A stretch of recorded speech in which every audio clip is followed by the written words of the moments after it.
पुण्यातील यशदाच्या प्रांगणात देशभरातील 13 राज्यातील आदर्श सरपंच या कार्यशाळेत सहभागी झाले होते। यावेळी महाराष्ट्रातील 34 ग्रामपंचायतींच्या कामावर आधारित वुमन विलेज या पुस्तकाचे प्रकाशन करण्यात आले आणि विशेष म्हणजे या पुस्तकात सातारा जिल्ह्यातून फक्त आणि फक्त मान तालुक्यातील दिवड ग्रामपंचायतीचा समावेश होता। सातारा जिल्ह्यातील एक छोटंसं गाव, पण काम असं की थेट देशभरात नाव गाजले। मान तालुक्यातील दिवड ग्रामपंचायत आज संपूर्ण भारतासाठी आदर्श ठरले आहे। काय सुरू आहे या गावात, ऐकूया गावच्या कामगिरीचा आढावा धडाकेबाज सरपंच अर्चना सावंत यांच्याकडून। नमस्कार, मी सौ अर्चना संजय कुमार सावंत, लोकनियुक्त सरपंच दिवड। सध्या आपण बघतोय की पूर्ण महाराष्ट्रभर ग्रामविकास व पंचायत राज मंत्री जयकुमार गोरेजी तसेच आपल्या महाराष्ट्र राज्याचे मुख्यमंत्री देवेंद्र फडणवीस साहेब यांच्या मार्गदर्शनाखाली आपण एक अभियान राबवतोय, ते म्हणजे मुख्यमंत्री समृद्ध पंचायत राज अभियान। तर मान तालुक्यातून दिवड ग्रामपंचायत ही या अभियानांतर्गत काम करत आहे आणि हे अभियान एक उत्कृष्ट अभियान म्हणलं तरी चालेल, कारण आतापर्यंत जेवढे अभियान आपण गावामध्ये ग्रामविकासासाठी राबवत असतो त्या सर्वांचा एकत्रित पूर्ण सगळा सारांश म्हणजे मुख्यमंत्री समृद्ध पंचायत राज अभियान आहे। तर या अभियानांतर्गत गावोगावी विकासाची चळवळ उभी राहिलेली आहे आणि प्रत्येक गाव हे समृद्ध गाव बनत आहे। समृद्ध गावानेच आपण महाराष्ट्र समृद्ध करणार आहोत। तर या कामामध्ये आपण बघितलं तर लोकसहभाग हा अत्यंत महत्त्वाचा आहे। सहभागांतर्गत आपण गावामध्ये विविध कामं करत असतो। तर दिवड ग्रामपंचायतीने ही लोकसहभागातून म्हणजे आत्ताच काही दिवसांपूर्वी चला हवा येऊ द्याचे फेमस अभिनेते भाऊ कदम आमच्या गावाला व्हिजिट देऊन गेले। तर त्यांच्या हस्ते आम्ही गावातून ज्येष्ठ नागरिकांना बसण्यासाठी जो कट्टा बनवला होता, 100 विश्रांती कट्टा, त्याचा उद्घाटन समारंभ घेतला। तर लोकसहभागातून आपण जेव्हा काम करत असतो तर तेव्हा प्रत्येक घटकांचा विचार करून आपण काम करतो। तर महिलांनीही काम करत असताना महिलां आणि मुलींबरोबरच ज्येष्ठ नागरिकांचाही या ठिकाणी विचार केला गेला।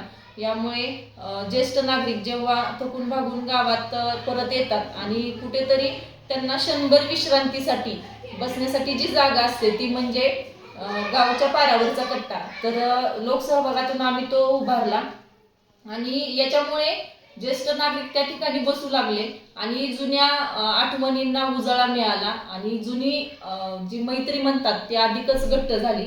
तर हा एक लोकसहभागातून आमचा अतिशय छान काम झाले। त्याचबरोबर श्रमदान म्हणजे गावोगावी आठवड्यातून एकदा श्रमदान घेतले जाते।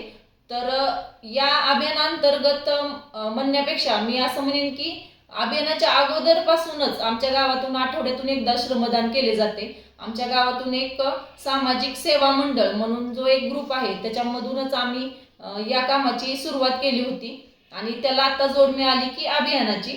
तर आठवड्यातून एकदा गावचे सार्वजनिक ठिकाणची स्वच्छता असेल किंवा वनराई बंधारा असेल, गावातील पाणंद रस्ते, इतर कामे आम्ही लोकसहभाग व श्रमदानाच्या माध्यमातून करत असतो।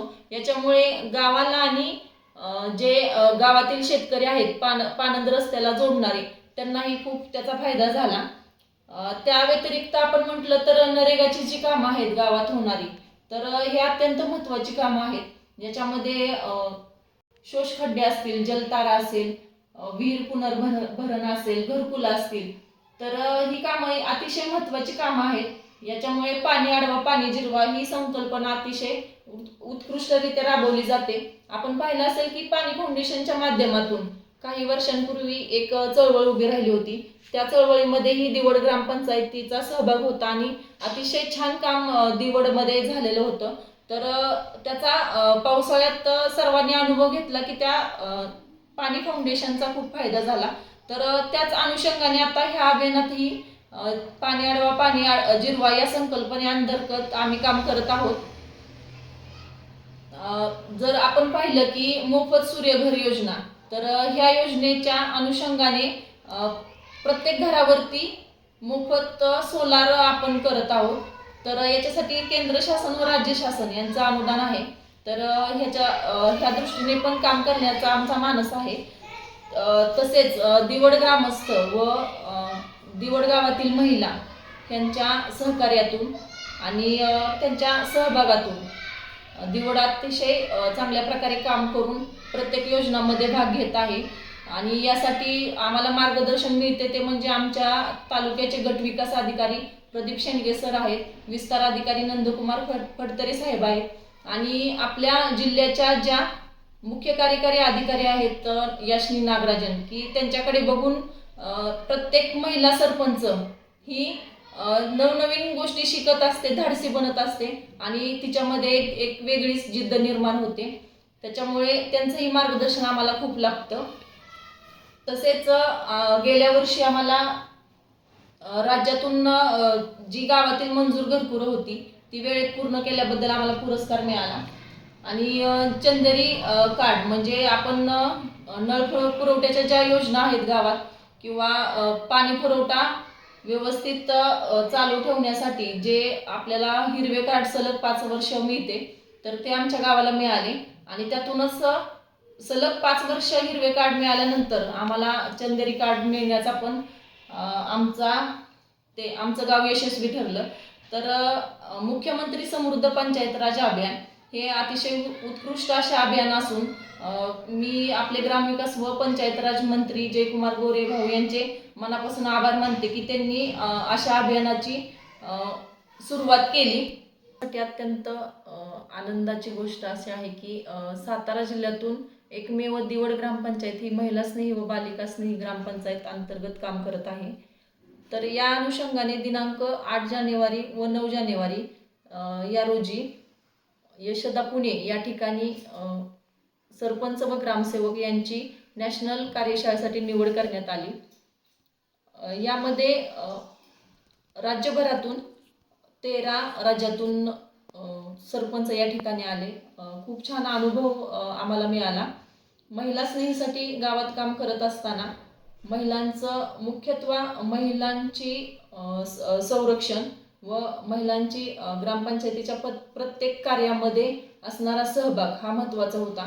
यामध्ये महिला सभा असतील, बालिका सभा असेल, किशोरवयीन मुलींची सभा आणि महिलांचे जे प्रश्न आहेत ते ग्रामपंचायतीने प्रामुख्याने गावाच्या आराखड्यामध्ये घेऊन सोडवणे असेल आणि महिलांचा इतर गोष्टींमध्ये कौशल्य विकास प्रशिक्षण असतील किंवा महिला संरक्षणासाठी वेगवेगळ्या समित्या स्थापन करणे असेल किंवा महिलांचा सहभाग वाढवण्यासाठी महिलांसाठी मनोरंजनाचे कार्यक्रम घेणे इथपासूनचा हा प्रवास होता.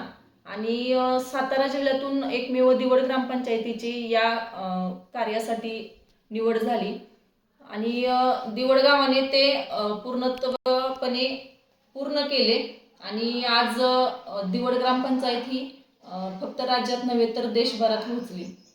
याचा अनुषंगाने महिला स्नेही व बालिका स्नेही काम करत असताना ॲनिमिया मुक्त गाव म्हणून राज्यभरासाठी दिवड ग्रामपंचायत काम करत आहे. यामध्ये महिलांसाठी जे वेगवेगळे आजार आहेत, थकवा असेल,